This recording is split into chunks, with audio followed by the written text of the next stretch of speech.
Y un llamado a enfrentar con unidad la demanda marítima de Bolivia hizo ayer el canciller Heraldo Muñoz. Esto luego que el mandatario Evo Morales presentara la memoria de esta acción judicial frente a La Haya. Nuestro país ahora tiene 90 días para objetar la jurisdicción del Tribunal Internacional y un poco menos de un año para entregar la contramemoria. Queremos ahondar más en este tema. Para eso nos acompaña la académica del Instituto de Asuntos Públicos de la Universidad de Chile, Lorena Oyarzún. Lorena, buenos días, bienvenida. Hola, muy buenos días. Lorena, es algo contradictorio, me parece, porque por un lado escuchamos al ministro pidiendo unidad. Asumo entonces que él cree que tener una posición unida tiene razón de bien. Y sin embargo, en este grupo que es consultivo hay posiciones disímiles. ¿No se está contradiciendo la propia estrategia de Chile desde las autoridades al invitar a, insisto, no quiero que aparezca como que tenemos algo en contra de la posición que ha expresado el señor Minami, pero sí llama la atención que es una opinión que no está en el llamado de unidad al que hace el propio canciller, ¿no? Bueno, te agradezco la pregunta porque en realidad eso permite abordar un tema tal vez más de fondo que tiene que ver con justamente este impasse, esta controversia que hemos tenido desde el siglo XIX hasta hoy, ¿ya? Y que ha marcado las relaciones bilaterales de dos países que son vecinos. Entonces, en este sentido, por un lado podemos hacer el análisis de lo que sucede actualmente con esta demanda que se interpone ante la Corte Internacional de Justicia, pero por otro lado podemos hacer una lectura más profunda de dónde estamos en las relaciones con uno de nuestros vecinos y dónde queremos estar, ¿ya? Y desde esa perspectiva hay voces disímiles.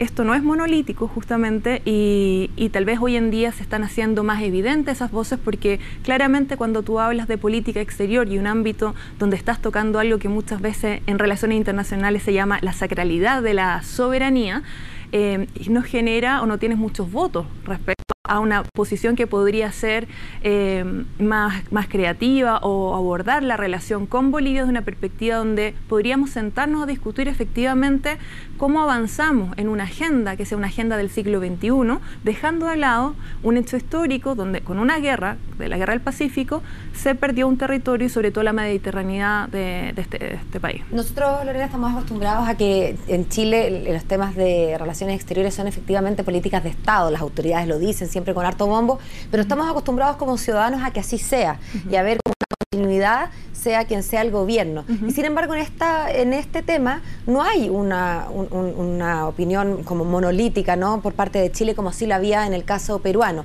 Eso llama la atención, pero a mí, insisto, me sigue llamando la atención que se llame a voces que tienen posturas diferentes. Eso puede ser muy enriquecedor en otros ámbitos, pero si es que yo estoy pidiendo unidad, ¿para qué voy a llamar a un consejo consultivo donde no hay unidad de opinión?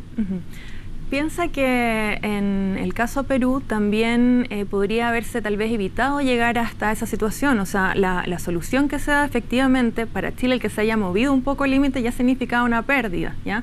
Y en términos de esta diversidad existente, tal vez mucho más realista convocar a voces que sean disidentes, que tal como tú señalas, en términos de la puesta en escena, ha significado o puede significar ver un poco de debilidad o distintas visiones, pero eso necesariamente es algo negativo. Yo creo que no. ¿Por qué?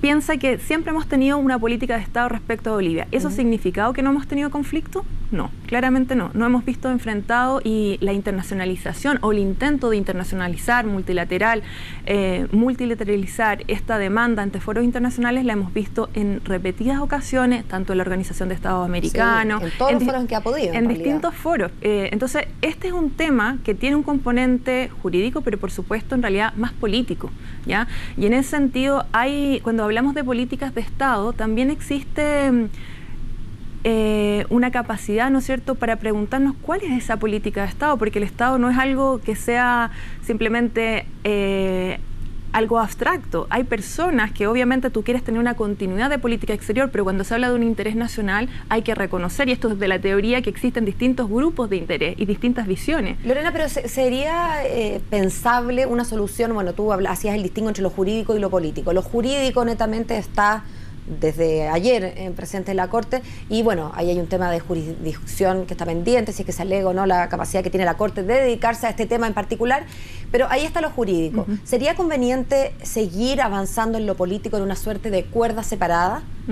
Hay algunos que piensan que no, porque precisamente esas conversaciones, cuando Bolivia tiene la tesis de que generan estos derechos expectaticios y que eso tendría una relevancia jurídica, entonces no convendría sentarse a conversar porque después me cobran la palabra de cualquier cosa que yo me sienta a conversar contigo. Sí, a ver, la idea de las cuerdas separadas generalmente se utilizó particularmente en el caso de Perú, fundamentalmente porque había una vertiente económica. Sí, en otra acepción. Usé la expresión, pero para referirme a algo distinto, a seguir avanzando en política versus... Sí, en el caso de Bolivia, nuestra relación con ellos, si bien tenemos acuerdo económico, la interdependencia es muy baja para Chile, ¿ya? Y particularmente el caso boliviano, ellos han utilizado siempre esta demanda, es una demanda histórica que, como sabemos, tiene bastante acogida en el escenario regional, ¿ya? O sea, tiene esa dimensión política, queramos o no, esa dimensión política está.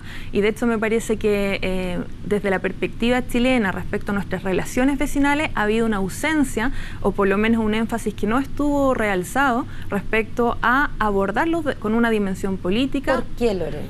Porque se estima que en el fondo no tenemos nada que ganar, a pesar de que sabemos que hay recursos, si es que queremos hablar de la arista económica, que nos interesan en el Yo creo que ha habido una falta de visión justamente de Estado, tal vez de pensar unas relaciones vecinales, porque nosotros somos parte de esta región, somos parte de América del Sur. Podemos tener diferencias en cuanto a modelos de desarrollo, diferencias ideológicas en determinados momentos, pero estamos insertos en América del Sur. Somos vecinos, por lo pronto. Somos vecinos. Y eso, considerando eso, uno debe darle absoluta prioridad, ¿ya?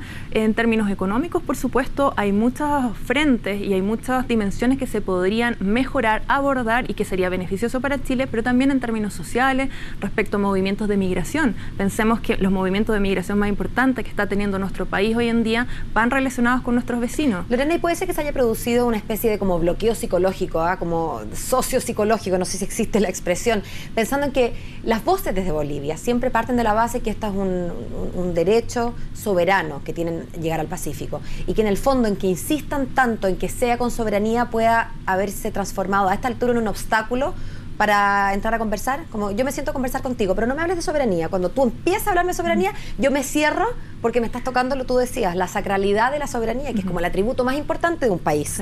¿Puede ser que a esta altura entonces la insistencia por parte de Bolivia en la palabra soberano sea un obstáculo más que una ayuda en estas conversaciones y en este avance de la vía política?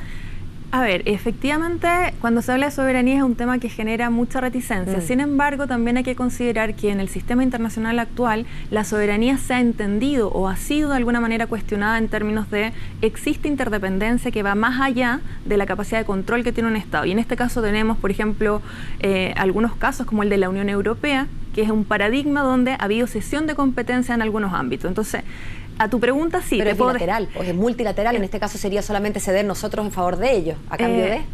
Es que por eso te decía, la perspectiva o la manera en que se está enfocando es que estás perdiendo, ¿ya?